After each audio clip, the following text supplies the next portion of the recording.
Kjell Nordström, good morning. How are you, Good sir? morning. I'm very okay. It's a nice morning here in Stockholm. So, Kjell, your new book, Corona Express, came out just recently. Yeah. Obviously, talking about the last year. Let me start. What if you can boil it down to one or two key points that you're looking for people to take away from the book? What are they? The virus was a time machine for our societies and for companies in general. And basically 2020 became 2030 in 6 or 8 weeks. It's unbelievable when you look around and see what we have achieved in such a short time. I mean, look at what we're doing now, for example. Do you see that as a positive? Or do you think we now need to catch up with the rate of change? I think taken together, when we look back, I'm quite sure that we will say we took a major step forward with sustainability, digitization, the use of resources in general. We were forced to innovate during this year. And how did we do? We are doing fine. And if we look at what we have lost in terms of GDP, you remember what the figures that were swirling around there, like we will lose 30%, we will lose 25% of the GDP. No. Europe, EU 27, somewhere between 10 and 15%, depending on country. The Nordic countries, the 5 Nordic countries, less than 5%, all of them. We came in at less than 5% in all 5 of our societies. And obviously our economies in our companies were much more robust than we ever thought. And that is interesting in itself. And do you think as time goes on and we go through the pandemic, do you think that rate of change is going to keep on going? Yes. Is the express going to keep on happening, or are we going to slow ourselves back down? We will eventually back down, but for the foreseeable future, like 1 or 2 years, we will surf on this wave of innovation. Absolutely. Because for many of us, to use technologies like this one, Zoom platforms, for board meetings, for example, is something that we haven't done before. The technology has been around for 15 years. I mean, seriously, it may be even 20. Yes. But we never used it. It's unbelievable. Instead, we were hopping on a plane to London for having a conversation like this. And so, okay, so let me ask you then the question. Your view on the future of international travel, of face-to-face meetings, how do you feel that's happening? I think we have lost, the rule of thumb here, think 50%. Okay. 50% we have lost forever of business travel, conferences, physical board meetings, and what have you. So I think the rule of thumb, when I talk to companies now around the world, 50% will never come back. Ericsson, for example, I talked to them the other day. There are 120,000 people around the world saying that business travel, 50%. So in the book, you talk about talking about companies. In the book, you talk about companies and what the future of the companies are going to look like and where they're going. The role of the leader, the role of the C-suite, or just leaders in the company. What are we looking for from them in the workplace now that we're more remote than ever, yet we need that collaboration and innovation in these times?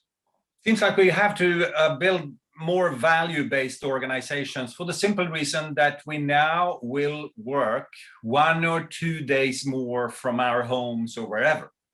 And that requires, of course, a quite firm culture that holds things together. I mean, at any point in time, there are 2 forces at work in an organization: differentiation and integration, we call them. Forces that try to split things up, and forces that hold the organization together. The role of the leader here will, of course, be to hold things together. When you are in Birmingham, I'm in Stockholm, we work together in that office or that location 2 or 3 days a week. Of course, that puts a lot of pressure on defining who are we? Why are we in this together? And what are the underlying values that we believe in here? And how, again, I ask, but how well do you think leaders are dealing with it? How well do you think leadership is taking this on? It hasn't been necessary. We shouldn't forget that when 50 people are in the same building 8 hours a day-ish, they self-coordinate, because we human beings do that. You can remember from when we went to school or other things that we do in larger groups of people that we are very rapid. If you ask a group of 30 people to clap their hands, it will go like 1, 2, 3 claps, and then we are aligned. It's unbelievable. You know, we can do it. Yes. But we can do it not only with clapping our hands, we can do it with a complex assignment at the Volkswagen Group in Germany. We can self-coordinate if we are in the same building, have coffee together, lunch together. I can walk into your office and go like, what do you think, Nick? I have this thing that came in from St. Petersburg today. And you go like, I talked to Sven over there. You can't do that when you have people distributed all over the place. That requires that things are much more defined, if you see what I mean. So are you implying kind of, if over the years kind of culture has been generated by the environment, and actually the leaders have had to create the right environment there, and then the team create the culture, that actually we need to get back to a place where the leader is setting the culture so that people understand where the framework they're operating in. Yes, and also hiring people for attitude rather than skills. Right. I think we can expect that the hiring process drift towards attitudes rather than skills, because skills in our time can be fixed. We can fix it with a computer, with software, with a colleague, with training, classes and courses and what have you. But attitudes, you can't fix that easily, which means that we have to recruit them, find them and recruit them. How are we doing as individuals in kind of, as the world changes around us? Are we fully adapting? Are we kind of just getting to grips with where we are?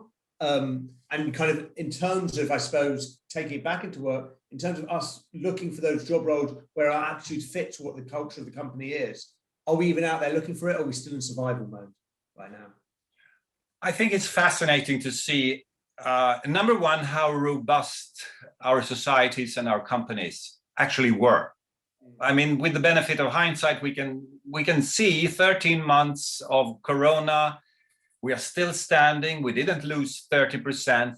And we were able to adapt very rapidly, most of us. Of course, some industries and single individuals too have been suffering. But on average, I mean, look at what we have achieved and how we've been able to start working in a different way, work from home. To me, it shows our enormous ability to adapt when we are a little bit under pressure. Because human beings are by nature a little bit lazy. We should be. We are designed to be in a permanent energy conservation mode. But if you add a little bit of pressure, you and I are willing to change the way we are working, our private lives, what have you. But it requires pressure. Do you think kind of we're on a positive way, or do you think there's still lots of dips of the road? We are on an innovation track that was kicked off by the pandemic, which means that we are unintentional innovators for the moment.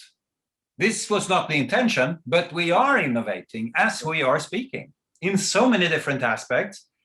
And some of us feel that it's a little bit too much, of course, but out of this comes innovation. So let me ask you one more question. I love asking this question. Kind of, you're an esteemed economist. So let me ask, what's the one question that us mortal folk should be asking economists? And it always frustrates you that we never ask that type of question. What is it that drives the remarkable growth? Because the growth figures that now come out of OECD, for example, where they project between 5 and 6% growth of the world economy in the years to come. Basically, we have to go back to the years after the Second World War to find something similar. It's unbelievable. Why? Well, basically, it's climate change and the pandemic, because climate change forces us to re-industrialize the planet. We have to rebuild the industrial infrastructure of this planet. Everybody knows that today. Yeah. The only thing that has happened is that we have taken some steps forward, big steps forward during the pandemic, the time machine.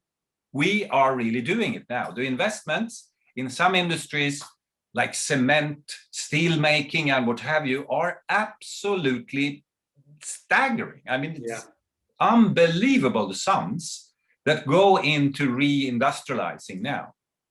And in its own remarkable way, the virus speeded up the process. And here we are looking at a future where we will grow the world economy almost at the same percentage as China has been growing. Unbelievable. So, listen, thank you so much, Lee, for your time. Thank you. I've thoroughly enjoyed Query Express and look forward to catching up soon. Nice talking. Lovely talking. Thank you very much.